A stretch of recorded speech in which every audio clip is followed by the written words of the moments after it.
I'm no stranger to classic games. I mean, I know this ain't a massive collection, but I also have a lot of digital older gems. That being said, I know when dealing with classic games, people get super opinionated and sometimes get, annoying. Yeah. So if you are super passionate about a classic game, and I don't mention said game, do not take it personally. There's a lot of classic games to be mentioning, and I know I'm going to be naturally leaving out a few. So if there's anything that you really want to talk about, put it in the comment section below, because I'm always curious about what my viewers like, but do it respectfully. That's all I ask. With that disclaimer out of the way, today we're going to be looking at classic games that you can find on Steam during the winter sale. Now, there's some classic games that just didn't go on sale, like Night Trap, and for some reason the Star Wars games, they just went off sale. Don't know why. Also want to throw out there that GOG is probably a much better place to buy classics. It has a larger classic library and some of the versions are better. I'm not a paid spokesperson. GOG isn't offering me any deals. This is just one gamer providing helpful advice to another. I guess it's time to mention what I consider a classic. For the purposes of this video, I'm going to be saying that it's anything that's at least 10 years old. While for me, there's a lot more stipulations that go into something becoming a classic, we're just going to keep it simple. 10 years old. So, in terms of the winter sale, let's look at some good games that have great deals and are amazing classics. Turok. This is one of those remasters, but they don't put it in the name like everyone else does. The updates don't ruin what makes this game a classic. You play as Turok, as the name suggests, in a world where dinos and man exist due to time traveling or some crap, and you're trying to keep something called the Chronoscepter from falling in enemy hands. I don't know. I've never really paid attention to the lore, but instead how dope this game is. It's really fun to try to speedrun because it's naturally a fast FPS. Going for $4.99. Stalker Shadow of Chernobyl. This just turned 10 years old.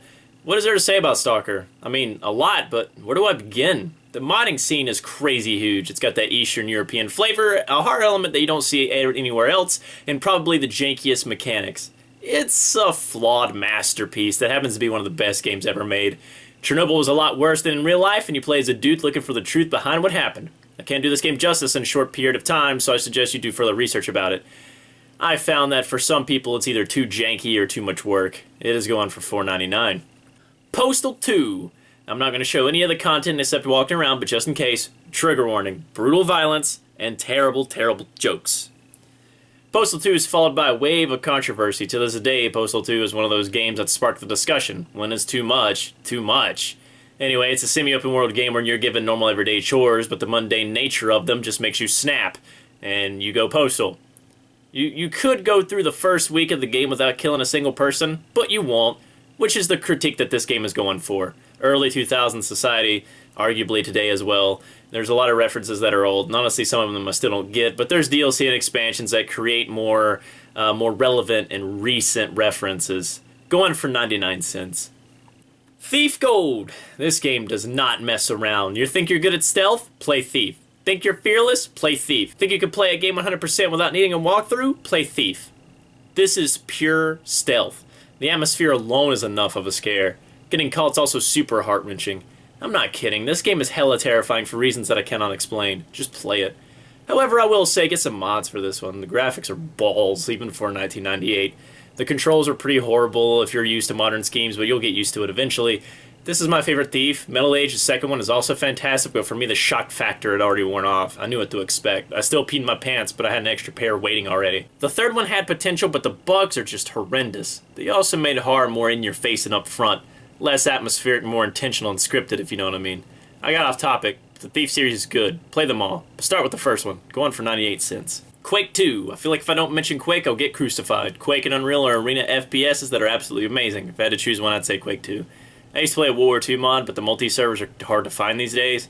And that's a big problem with these old games, finding people to play with. However, Quake 2 for me has the best single player. There's also a ton of single player mods for it. I play an open source DRM free version of Quake 2, but the Steam version's going for 1.24. Alien vs. Predator Classic 2000. I mean, heck, classic's in the title. Best Alien vs. Predator game on Steam, hands down. Being a Marine turns into a horror game, playing Predator turns into a hunting game, and being the alien is like a mixture of both. Kinda hard to learn as there's no tutorial, and the story is... Well, is there actually a story? Never really noticed. Anyway, pick this beast up, get some patches if the game doesn't work for you. I think it's perfect the way it is, so I just use compatibility mods. Going for $1.24. Ghost Recon, the best single-player tactical shooter. I use mods that add guns, maps, and such. The first is going for $3.39, and the expansions are going for $1.69 a piece. It's one of those games where you don't see your gun, just a reticle. I'd love to see all my friends who claim to be tactical because they play Battlefield or some other modern shooter play this game, because they'd be lost and being like, oh, it's too hard. There is multiplayer, but you need third-party softwares to make it happen. Sword of the Samurai. This is more of an ode to the DOS days. Yeah, this game's ugly, gross, and just, well, look at it. But man, is it kind of fun. It takes place during the Sengoku Jidai period, and you pick a clan, and you kind of just got a mix of strategy and action and all kinds of things. It's pretty good. Going for $1.74. F117A Nighthawk Stealth Fighter 2.0. This happens to be my favorite DOS game that I own on Steam. Falcon might be a little bit better, but I have the GOG version. Anyway, this is an early flight sim game. It's hard to learn. I suggest looking up a manual. Don't expect intense arcade dogfights. It's more realistic and stealth-based. Get in, blow stuff up, get out. I'm just going to say it again. This is hard. If you do get it, don't get discouraged by its learning curve. We've all been there. Going for $1.74. Alright, so these next games are classics that I've played elsewhere or have on an old machine or have the disc of, but I haven't played the actual Steam version, so be wary when buying these and do research if they are good versions of the game. Tales of Symphonia, really good RPG. It's been updated and ported to PC, first released on the GameCube. Impossible Creatures, a weird cult classic real-time strategy involving mutated monsters. It's definitely worth a try. Tron 2.0, I have the disc still and it doesn't work on Windows 10, but I read the Steam version works perfectly. A really good shooter. Day of the Tentacle, one of those point-and-click games. I personally hate point-and-click, but the classic ones are worth a playthrough for the story and humor alone.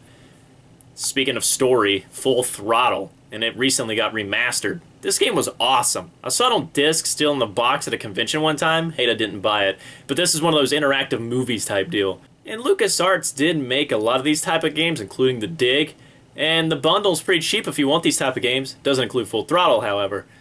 Dreamcast bundle's another bundle that's cheap and has a lot of good games. Same with the Wolfenstein bundle. But whoa, this is getting out of hand. It's proof that there's so many classic games on Steam that one video just isn't enough to cover them all. But I got one more category for us. Games that work better on GOG than they do on Steam, or they're just crap on both. SWAT 3. I love this game, and the GOG Steam version are identical in appearance, but I experience a lot more crashes with the Steam version. Land's also more finicky with the Steam version for some reason. Even with mods, can't really get SWAT 3 to work as intended. Shogo. Terrible on both services. I have the disc, and I play it on an old OS. The only way to really play this game. BloodNet. Haven't played the GOG version, but the Steam version's almost unplayable. Stay away. Regnet Rampage. GOG has music, Steam doesn't. While mods can fix this, still kinda weird. And there's still plenty of games that run better on GOG or run better on Steam, or they run like crap on both. So I advise you, if you're buying an old game, make sure you do research on how well it works on Windows 10, Linux, Mac, whatever you happen to own. The only way to truly play old PC games is to track down the disc and play it on one of these old pieces of crap. As I said before, if you have a classic game you feel passionate about, tell me about it in the comments section below. And I have one more Steam Winter Sale price guide video planned, and after that I'm done, unless you want more after that video is released. The sale is set to end January 4th, and I don't know how many more videos I can get out before then. But I hope you enjoyed the video. I hope you enjoyed the winter sale, and thanks for watching. I'll see you whatever the next video will be.